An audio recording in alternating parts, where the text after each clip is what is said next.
આકાશવાણી અમદાવાદ વડોદરા પ્રાદેશિક સમાચાર યશવી મહેતા વાંચે છે. સૌપ્રથમ મુખ્ય સમાચાર.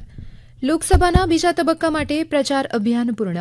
અંતિમ દિવસે તમામ રાજકીય પક્ષોએ સભા રેલીઓ કરીને મતદાતાઓને રીઝવવાનો પ્રયાસ કર્યો. સર્વોચ્ચ ન્યાયાલયે વીવીપેટની પેપર સ્લીપ સાથે ઈવીએમમાં મતોની ગણતરીની ચોક્કસ સત્યાપનની માંગણી કરતી અરજીનો ચુકાદો સુરક્ષિત રાખ્યો. એપોલો હોસ્પિટલે અમદાવાદમાં ગુજરાતનું પ્રથમ જીનોમિક્સ ઇન્સ્ટિટ્યૂટ શરૂ કરવાની જાહેરાત કરી. મધદરિયે માછીમારોની મદદ માટે જાફરાબાદના પીપાવાવ મરીન પોલીસ સ્ટેશનમાં સ્પીડ બોટ કાર્યરત કરવામાં આવી. રાજ્યસભાના સાંસદ પરિમલ નથવાણીએ ગુજરાત સુપર લીગ જીએસએલની ટ્રોફીનું અનાવરણ કર્યું અને આઈપીએલ ક્રિકેટમાં આજે ગુજરાત ટાઇટન્સનો મુકાબલો દિલ્હી કેપિટલ્સ સામે. સમાચાર વિગતવાર. લોકસભાના બીજા તબક્કા માટે પ્રચાર અભિયાનના અંતિમ દિવસે આજે તમામ રાજકીય પક્ષોએ સભા રેલીઓ કરીને મતદાતાઓને રીઝવવાનો પ્રયાસ કર્યો. બીજા તબક્કામાં કુલ 89 બેઠક માટે મતદાન થશે, જેમાં કેરળની તમામ 20 બેઠક, કર્ણાટકની 14, રાજસ્થાનની 13, ઉત્તર પ્રદેશ અને મહારાષ્ટ્રની 8, મધ્યપ્રદેશની 7, અસમ અને બિહારની 5, પશ્ચિમ બંગાળ, છત્તીસગઢની 3, જ્યારે કે ત્રિપુરા, જમ્મુ અને કાશ્મીરની એક બેઠક પર આ શુક્રવારે મતદાન હાથ ધરવામાં આવશે. શુક્રવારે મણિપુર બાહ્યની 13 વિધાનસભા બેઠક માટે પણ મતદાન થશે.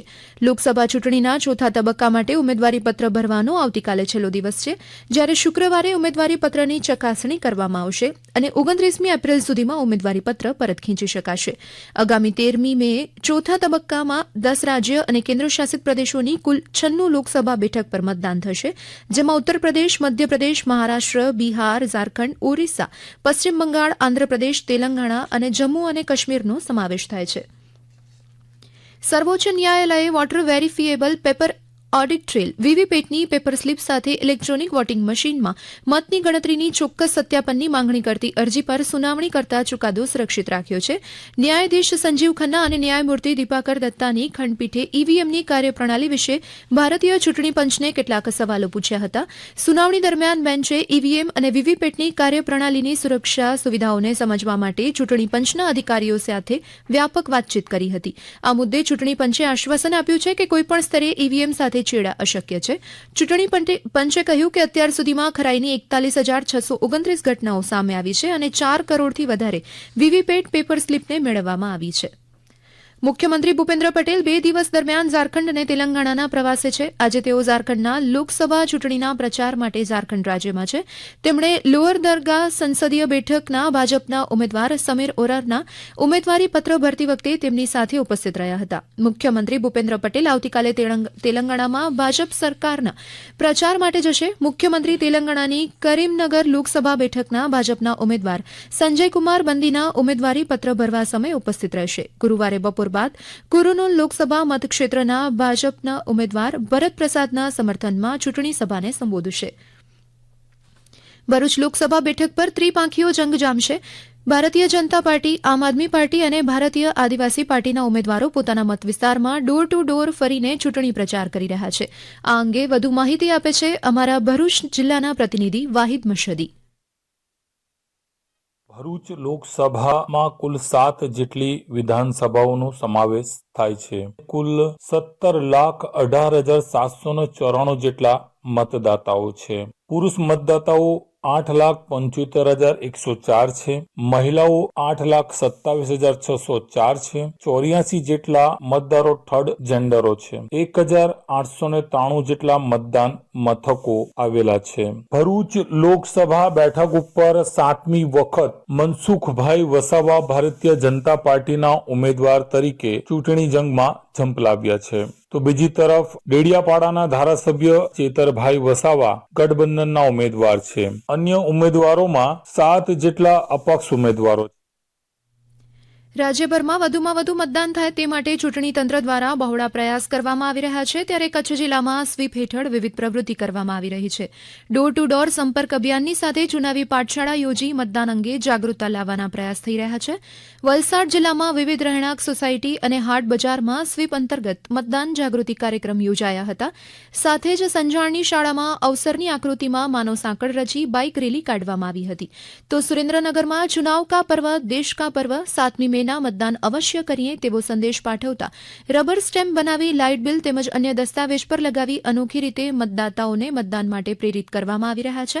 તો પાટણમાં વધુ મતદાર ધરાવતી સોસાયટીમાં મિટિંગ યોજી લોકોને મતદાનનું મૂલ્ય સમજાવવામાં આવી રહ્યું છે. ગીર સોમનાથમાં ઇન્ડિયન રેડક્રોસ સોસાયટીના ઉપક્રમે મતદાન જાગૃતિના કાર્યક્રમ યોજાયા હતા, જેમાં કલેક્ટરે દર્દીના પ્રિસ્ક્રિપ્શન પર મતદાર જાગૃતિનો સિક્કો લગાવી મતદાન જાગૃતિ માટે પ્રોત્સાહક બનવા માટે તબીબ જગતને અપીલ કરી હતી. મહેસાણાની કડી નગરપાલિકાની 47 સોસાયટી અને 61 મહોલ્લામાં મતદાન જાગૃતિના કાર્યક્રમ યોજાયા હતા. તો ભાવનગરના મહુવામાં મોટી જાગદાર ગામે લગ્ન પ્રસંગમાં મતદાન જાગૃતિનો સંદેશ આપવામાં આવ્યો હતો.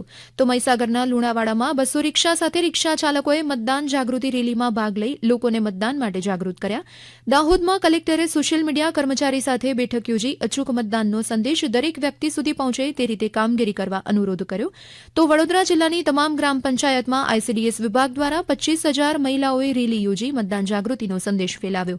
તો રાજકોટમાં પણ જુદી જુદી રીતે મતદાન જાગૃતિ અંગેના પ્રયાસ કરવામાં આવી રહ્યા છે. આ સમાચાર આપ આકાશવાણીના અમદાવાદ વડોદરા કેન્દ્ર પરથી સાંભળી રહ્યા છો. વધુ સમાચાર આપ અમારી વેબસાઇટ newsonair.gov.in/ગુજરાતી પર વાંચી શકશો.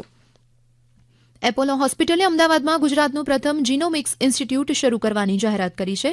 એપોલો હોસ્પિટલના consultant medical geneticist doctor Ambika Gupta જણાવ્યું છે કે જીનોમિક્સ ક્લિનિકનો વિસ્તાર આવી વિકૃતિઓના નિવારણ અને સંચાલન માટે મહત્વનું પગલું છે, જે ભારત અને સમગ્ર વિશ્વમાં આરોગ્યપાત્ર नोंदकार પડકાર બની રહ્યું છે.